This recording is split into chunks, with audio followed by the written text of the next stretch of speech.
ये घटना एक गांव की है। आज से करीब 40 साल पहले की बात। उस समय गांव में बिजली नाम मात्र थी। 3 भाइयों में सबसे छोटा था अल्ताफ और उनकी एक बहन शेफाली। अल्ताफ के 2 बड़े भाई पहले ही शादी कर चुके थे। तीनों भाइयों में सबसे सीधा साधा था अल्ताफ। शेफाली की शादी पिछले साल ही हो गई थी। उसका पति परदेश में रहता है और वो अपने सास ससुर के साथ रहती है। अब अल्ताफ की भी उम्र हो गई थी शादी के लायक। मां चाहती थी जल्द ही उसकी भी शादी हो जाए। पिता का देहांत हो चुका था, मां अब बूढ़ी हो चुकी थी। जमीन जायदाद तीनों भाइयों में बंट चुका था, लेकिन वे सब एक ही घर में रहते थे। घर में 3 बड़े बड़े कमरे थे और अल्ताफ की मां उसी के साथ रहती थी। अल्ताफ के लिए कई लड़कियां देखने का सिलसिला शुरू हुआ, लेकिन बड़े भाइयों की पत्नियों को कोई लड़की पसंद नहीं आ रही थी। ऐसे ही कुछ दिन बीत गए। एक दिन एक घटक रिश्ता कराने वाला आया। वो एक लड़की के बारे में खबर लाया। लड़की के माता पिता दोनों की मौत हो चुकी थी। बस एक दूर का चाचा था जो विदेश में रहता है। लड़की से शादी करने वाले लड़के को काफी धन दौलत दी जाएगी और लड़की का जो मकान है वो भी पति का ही होगा। अल्ताफ के दोनों भाई और उनकी पत्नियां बहुत लालची थीं। पैसे की बात सुनकर उनकी आंखें चमकने लगी, लेकिन अल्ताफ की मां को ये सब अच्छा नहीं लगा। उसने कहा कि पैसे के लालच में बेटा बहू की शादी नहीं कराएगी, इससे परिवार में अशांति आ सकती है। बड़ी बहुएं सास को समझाती हैं कि ऐसा कुछ नहीं होगा। दिन तय होता है और तीनों भाई, दोनों बहुएं और घटक लड़की देखने निकलते हैं। वे बैलगाड़ी से रवाना होते हैं। लड़की का गांव 8 गांवों के पार था, करीब 28 से 30 मील दूर।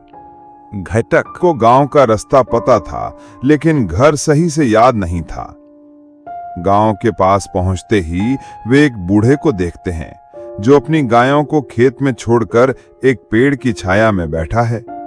अल्ताफ का बड़ा भाई उससे लड़की के घर का रास्ता पूछता है, लेकिन बूढ़ा आदमी उस घर का नाम सुनते ही घबरा जाता है और तुरंत वहां से गायों को लेकर चला जाता है। ये देखकर अल्ताफ को थोड़ा अजीब लगता है, लेकिन वो कुछ नहीं कहता। आगे बढ़ने पर एक महिला मिलती है।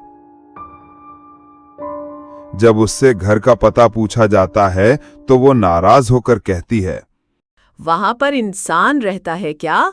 आप लोग कहां से आ रहे हो? वापस चले जाओ यहां से। अब अल्ताफ बोलता है, चलो यहां से, मामला ठीक नहीं लग रहा है। लेकिन उसके बड़े भाई कहते हैं, ईर्ष्या रे ईर्ष्या, तू ये सब नहीं समझेगा भाई। कोई नहीं चाहता कि तू अच्छे घर में शादी करे। हमने भी अब समझ लिया है। घटक भी उनकी बात का समर्थन करता है। आगे जाकर उन्हें एक युवक मिलता है जो उन्हें घर का रास्ता बता देता है। बैलगाड़ी आगे बढ़ने लगती है, लेकिन जैसे ही वे घर के नजदीक पहुंचते हैं, बैल अजीब व्यवहार करने लगते हैं।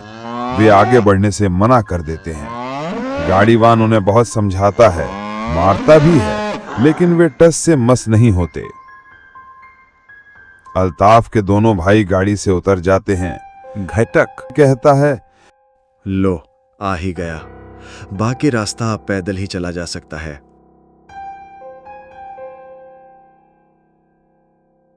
घर तक करीब 30-35 कदम की दूरी थी, लेकिन जैसे ही वे घर के पास पहुंचे, उन्होंने देखा कि घर के चारों ओर कई कौवे उड़ रहे हैं। जैसे ही वे घर के और पास गए, सारे कौवे एक साथ कांव कांव करने लगे। सबको थोड़ा अजीब लगा, लेकिन घर बहुत सुंदर था। साफ सुथरी दीवारें और टिन की छत। लड़की के दूर के चाचा शहर में कारोबार करते हैं। वे जल्द से जल्द लड़की की शादी करवाना चाहते हैं। लड़की को देखकर सभी हैरान रह गए। वो बहुत सुंदर थी। लड़की के चाचा को अल्ताफ पसंद आया। अब बस अल्ताफ को ही हां करना था। अल्ताफ को भी लड़की बहुत पसंद आई और वो शादी के लिए तैयार हो गया। लेकिन सबने एक अजीब बात महसूस की। जब तक लड़की उनके सामने थी, वहां एक अजीब सी गंध आ रही थी जो उन्होंने पहले कभी नहीं सूंघी थी। जैसे ही लड़की अंदर चली गई, वो गंध भी गायब हो गई। लड़की का नाम था रूपा। अल्ताफ के भाई लड़की के चाचा से बोले कि वे घर जाकर मां से बात करेंगे और घटक के जरिए खबर देंगे। लड़की का चाचा बोला कि वो जल्द खबर दे क्योंकि उसे बहुत काम है और वो शादी जल्दी निपटाना चाहता है। वापस लौटते समय वे देखते हैं कि जहां बैलगाड़ी खड़ी थी वो अब वहां नहीं है। कुछ दूर पर जाकर उन्हें गाड़ी मिलती है। गाड़ी में बैठते ही गाड़ीवान कहता है, मेरे बैल कभी ऐसा नहीं करते, लेकिन आज अजीब व्यवहार कर रहे थे। उस घर के पास तो बिल्कुल भी नहीं रुक रहे थे। वापसी में अंधेरा हो चुका था। 3 मील चलने के बाद अल्ताफ की नजर एक पेड़ की तरफ गई जहां उसने एक लड़की को खड़ा देखा। जैसे ही वो उस ओर देखती है, लड़की हट जाती है, लेकिन अल्ताफ ने साफ देखा कि उस लड़की के एक पांव में पायल थी, वही पायल जो उसने रूपा के पैरों में देखी थी। घर लौटकर सबने मां को मनाया और घटक को भेजकर शादी तय कर दी। शादी हो गई। शादी के बाद गांव में अजीब घटनाएं शुरू हो गईं। 2-3 साल के बच्चे और नवजात शिशु गायब होने लगे। कोई सुराग नहीं मिला। हर हफ्ते एक बच्चा लापता होने लगा। अल्ताफ रूपा को उसके पुराने घर ले जाना चाहता था, लेकिन रूपा मना कर देती, बहाने बनाने लगती। कई दिनों तक यही चलता रहा। आखिरकार सास के कहने पर वो तैयार हो जाती है। वहां पहुंचकर रात को खाना खाकर अल्ताफ सो जाता है, लेकिन उसे नींद नहीं आती। बार बार वो देखता है कि रूपा उसकी ओर घूर रही है। आखिरकार वो सो जाता है। सुबह जब उठता है तो रूपा बिस्तर पर नहीं होती। हारिकेन की रोशनी में बाहर निकलता है और देखता है रूपा बाहर से लौट रही है। कहाँ गए थे? अल्ताफ पूछता है। बाथरूम गई थी। रूपा शांति से जवाब देती है।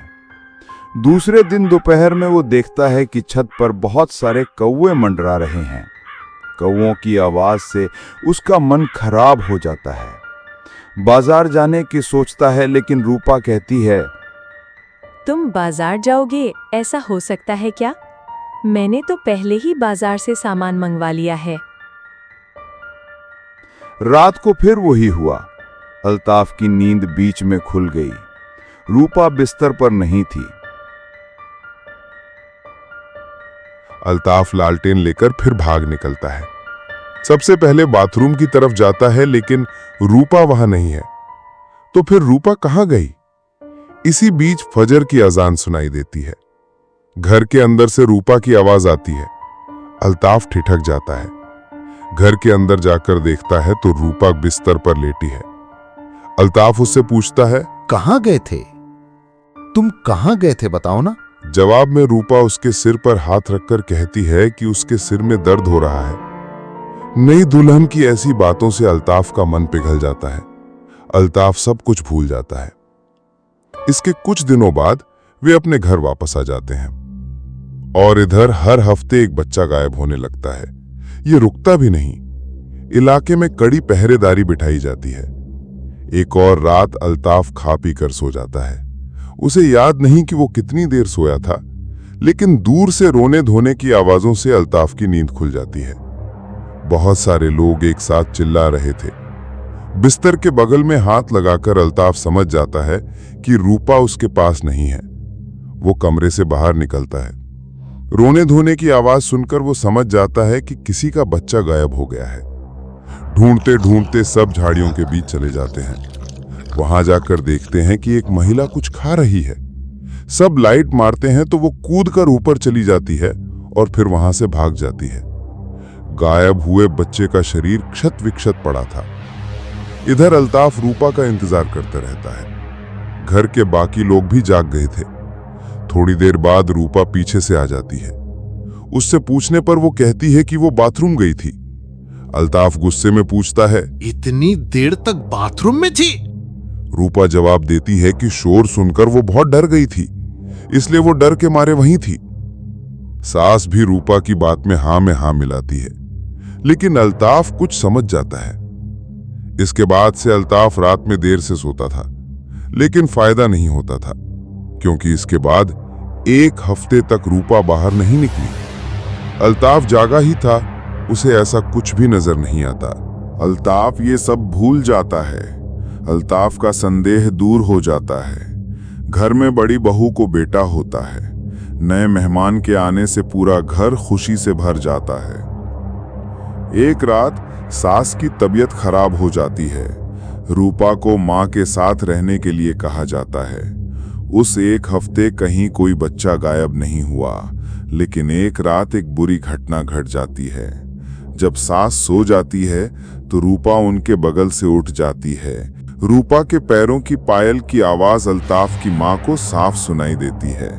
जब दरवाजा खुलता है तो सास समझ जाती हैं कि रूपा कमरे से बाहर निकली हैं। सास उस रात कुछ समझ गई थीं। रूपा के बाहर जाने पर अल्ताफ की मां दरवाजे के सामने आकर खड़ी हो जाती हैं। दरवाजे के खाली जगह से वो साफ देख पाती हैं कि रूपा बहुत तेजी से बड़े बेटे के कमरे की ओर जा रही हैं। कुछ देर बाद उन्होंने अपनी आंखों से देखा कि रूपा बड़े बेटे के नवजात शिशु को लेकर तेजी से उस कमरे से बाहर निकली। अल्ताफ की मां चिल्लाकर सबको बुलाती है। इधर बड़ी बहू रोने लगती है। बच्चा साथ नहीं है। घर के पीछे की तरफ जाने पर सब देखते हैं कि रूपा उस बच्चे को फाड़ फाड़ कर खा रही है। रूपा की आंखें काली थीं, नाक मुंह पर खून लगा था और चेहरा बहुत भयानक दिख रहा था। रूपा सबको देखकर एक छलांग में पास के जंगल में चली जाती है। कुछ दिनों बाद अल्ताफ की मां की मृत्यु हो जाती है और मरते समय उनकी आंखें खुली थीं और चेहरा देखकर लग रहा था कि वो कुछ देखकर भयभीत हो गई थीं। अल्ताफ रूपा के घर गया था। वहां के लोगों से बात करके उसे पता चला कि रूपा एक पिशाचिनी थी। उसके बाद रूपा फिर कभी दिखाई नहीं दी।